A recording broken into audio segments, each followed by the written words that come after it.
इस वक्त की बड़ी खबर उत्तराखंड में है, जहां पर कोरोना की तीसरी लहर की आहट। सिर्फ एक महीने में 5000 से ज्यादा बच्चे कोरोना संक्रमित हुए हैं। 0 से लेकर 9 साल तक के उम्र के बच्चे तेजी से संक्रमण का शिकार हो रहे हैं। डॉक्टरों ने अलर्ट किया है, वक्त रहते बच्चों के लिए सरकार जो है वो कदम उठाए। देखिए, तीसरी लहर की बात की जा रही थी, बच्चों के लिए खतरनाक होगी, लेकिन दूसरी लहर में ही अभी कह रहे हैं डॉक्टर स्पीक नहीं आया। बावजूद इसके उत्तराखंड में लगातार ऐसे केसेस सामने आ रहे हैं जिसमें बच्चे जो हैं वो कोरोना संक्रमण के शिकार हो रहे हैं।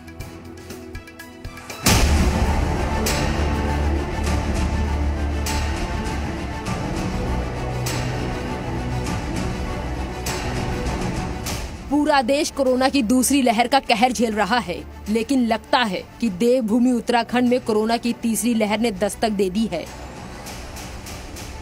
जी हाँ, माना जा रहा था कि कोरोना की तीसरी लहर सितंबर के बाद आएगी। तब तक कोरोना की दूसरी लहर शांत हो चुकी होगी और तीसरी लहर में वायरस के टारगेट बच्चे होंगे। उत्तराखंड में 9 साल से कम उम्र के बच्चे तेजी से कोरोना की चपेट में आते जा रहे हैं। आंकड़ों के मुताबिक उत्तराखंड में पिछले 10 दिनों में 9 साल तक के 1000 बच्चे कोरोना संक्रमण की चपेट में आ चुके हैं। इनमें से सैकड़ों बच्चे अस्पताल में भर्ती कराए गए। स्वास्थ्य मंत्रालय की रिपोर्ट के मुताबिक उत्तराखंड में 14 मई तक 0 से 9 साल की उम्र के 5000 से ज्यादा बच्चे कोविड संक्रमण की चपेट में आ चुके हैं, जबकि इस साल 1 अप्रैल से अब तक 2100 से ज्यादा बच्चे कोरोना संक्रमित हो चुके हैं। उत्तराखंड में कोरोना की मार सिर्फ 9 साल से कम उम्र के बच्चों पर ही नहीं पड़ रही। रिपोर्ट के मुताबिक 10 से 19 साल के आयु वर्ग के 4000 से ज्यादा बच्चे और वयस्क भी पिछले 10 दिन में संक्रमण की चपेट में आए हैं। डॉक्टरों ने चेतावनी दी है कि बच्चों को संक्रमण से बचाने के लिए फौरन कदम उठाने की जरूरत है, वरना बाद में हालात हाथ से निकल जाएंगे। बच्चों के संक्रमण के ज्यादातर केस उनके परिजनों या पेरेंट के संक्रमित होने की वजह से हो रहे हैं। उत्तराखंड में इस साल बच्चों में कोरोना संक्रमण की रफ्तार का अंदाजा इसी बात से लगाइए कि 2020 में पूरे 1 साल के दौरान सिर्फ 2131 बच्चे संक्रमित हुए थे, जबकि इस साल 2021 में सिर्फ 1 महीने में करीब 3000 बच्चे संक्रमित हो चुके हैं। 1 अप्रैल से 15 अप्रैल के बीच 264, 16 से 30 अप्रैल के बीच 1053 और 1 मई से 14 मई के बीच 1618 बच्चे कोरोना संक्रमित हो चुके हैं।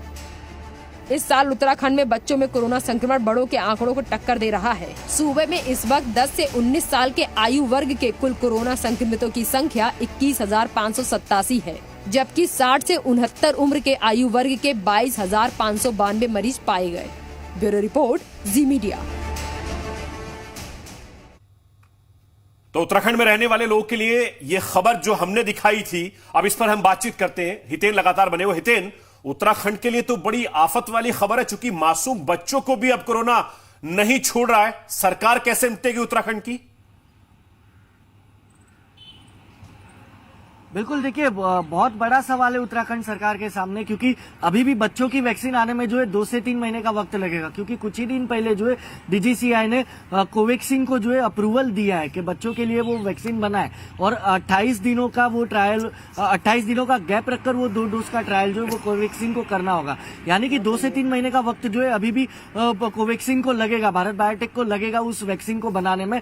तो कहीं ना कहीं कह सकते हैं कि सभी सरकार के लिए, सिर्फ उत्तराखंड सरकार नहीं, उत्तराखंड से जो तस्वीरें निकलकर सामने आई है, अगर वो थर्ड वेव सही में अगर वो आ चुकी है, अगर भारत के अलग अलग राज्यों में ये फैलना शुरू हो गई, तो सिर्फ भारत सरकार के लिए ये बहुत बड़ी मुसीबत बन जाएगी कि आखिरकार बच्चों को किस तरीके से में तो केसेस ज्यादा आए हैं, लेकिन कई राज्यों से खबर मिल रही है बच्चे अब संक्रमण का शिकार हो रहे हैं। और फर्स्ट वेव में जिस तरीके से बच्चे शिकार हुए भी थे तो जल्द रिकवर कर रहे थे, लेकिन इस बार स्थिति जो है वो अलग है। तो अब तीसरी लहर की जो बात कही जा रही थी, क्या उसने दस्तक दे दी है, या फिर ये दूसरी लहर में ही बच्चे जो है वो संक्रमण का शिकार हो रहे हैं? लौटेंगे आपके पास, हितेन बने रहिए। इस वक्त